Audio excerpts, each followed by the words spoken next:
नमस्कार, मी माधुरी. माझ्या यूट्यूब चॅनलमध्ये तुमचे सगळ्यांचे स्वागत आहे. आज बघा माझ्या ग्रो बॅगमधून मी किती सुंदर आणि वजनदार असा सुरण काढलेला आहे. आणि हे छोटंसं सुरण आहे आणि हा खूप जड लागतोय आणि बघा मस्त मोठा असा झालेला आहे. माझ्याकडे लावण्यासाठी एक छोटासा सुरण होता आणि हा बघा हा किती छोटा आहे बघा आणि त्याच्यापासून बघा किती मोठा सुरण तयार झालेला आहे. आणि लावायचा कसं ते आता संपूर्ण तुम्हाला दाखवते, म्हणून व्हिडिओ शेवटपर्यंत नक्की पहा. आणि त्याला कुठलं खत दिलेले आहे ते पण तुम्हाला पुढे मी सांगणार आहे, म्हणून व्हिडिओ शेवटपर्यंत नक्कीच बघा. सुरण लावण्यासाठी इथे मी ग्रो बॅग वापरलेली आहे आणि तुम्हाला लावायचं असेल तर तुम्ही कुंडीही वापरा किंवा टब वगैरे असतात त्याच्यात लावलं तरी सुद्धा छान होतात. पण लावण्यासाठी आपल्याला पसरट घ्यायची आहे. इथे माझ्याकडे पावसाळ्यामध्ये नव्हती ग्रो बॅग, त्याच्यामुळे जी होती त्याच्यातच मी लावलेला आहे. आणि आणि मी माती पण बनवलेली नव्हती, जी माती माझी जुनी होती त्याच्यातच मी लावलेला आहे.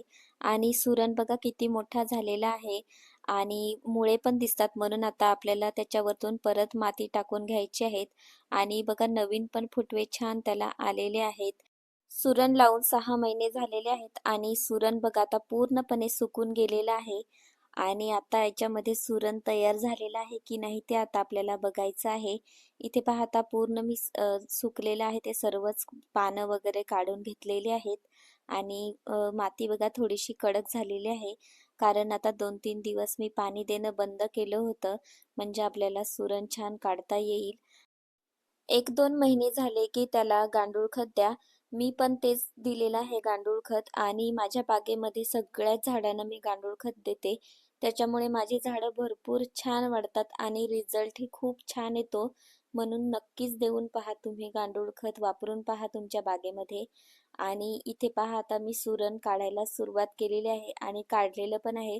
मला पण वाटत नाही का मी एवढूसा लावलेला होता आणि आता बघा त्याचा किती मोठा झालेला आहे आणि खरंच खूप वजनदार आहे. व्हिडिओमध्ये तर खूप छोटासा दिसतो, पण तुम्ही जर प्रत्यक्षात बघितलं तर तुम्ही पण सांगतील खूप मोठा आहे असं. बघा खूप मेहनत सुद्धा घ्यायला लागलेली नाही आणि सुरण पण बघा किती मोठा निघाला. खूप छान रिझल्ट भेटलेला आहे. आणि मागे सुद्धा मी लावलेला होता, तेव्हा पण असाच छान रिझल्ट भेटलेला आहे. म्हणून मी सांगितलेलं खत देऊन पहा आणि तुमच्याकडे जर सुरण असेल किंवा त्याची सालं वगैरे असतील तर नक्कीच लावून पहा.